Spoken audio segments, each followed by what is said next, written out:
ښځه خوله نه لري، ژبه نه لري، خندلی نه سوای، ژړلی نه سوای، یعنې بې خولې او بې ژبې ده. چغې هم نه سوای کولی، چغې هر څونه په تکلیف وي تا چغې نه سوای کولی. بیا میړه او نور دغه لیورونه او خسر پوښتنه کوي ستا ولې چغې کوي، الزام په لګوي ته یار لرې، ستا په دا کور کې چغې کوي ته یار لرې، یار دې یادېږي. ژړلی نه سوای، خندلی نه سوای، که وخاندې وایي ته څه یې، بې شرمه یې، بې حیا یې، یعنې زړه له اخلاص خندلی نه سوای.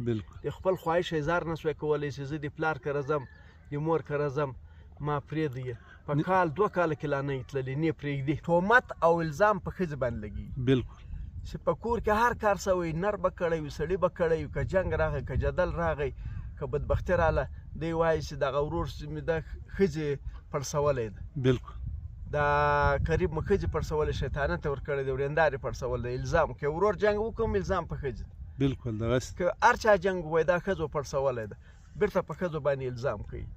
نو ښځه چې ده دا د دنیا مظلومه طبقه ده، معصومه طبقه ده. ښځه د دنیا دویم خالق دی، یعنی په دنیا کې د انسان دویم خالق ښځه ده. اول رب دی، دویم ښځه ده. د ښځې له وجوده نر پیدا کېږي، د ښځې په وجود کې نر جوړېږي. د انسان دویم رازق، اول رازق رب دی، دویم رازق ښځه ده. د ښځې له وجوده شیدې ورته جوړېږي. او ښځه چې ده بې ښځه دا دنیا چې ده هېڅ معنا نه لري. او که له کورو له کلي ښځې وباسې دا انسانان به لیونیان سي، یو بل به خوري. او ما لیدلې دي دا کومو سړو چې ښځې نه وي نو هغو ته د انسان په سترګه خلک نه ګوري، خو د ښځه نه وي.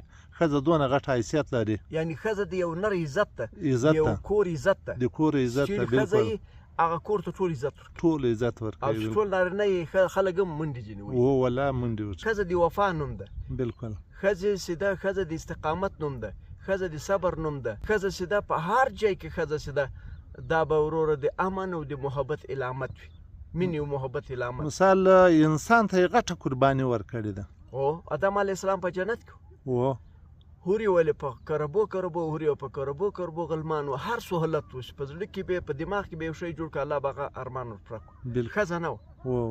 300 کاله آدم علیه السلام علما کرام وایي چې دی پریشانه و او کله کله به یې ژړل.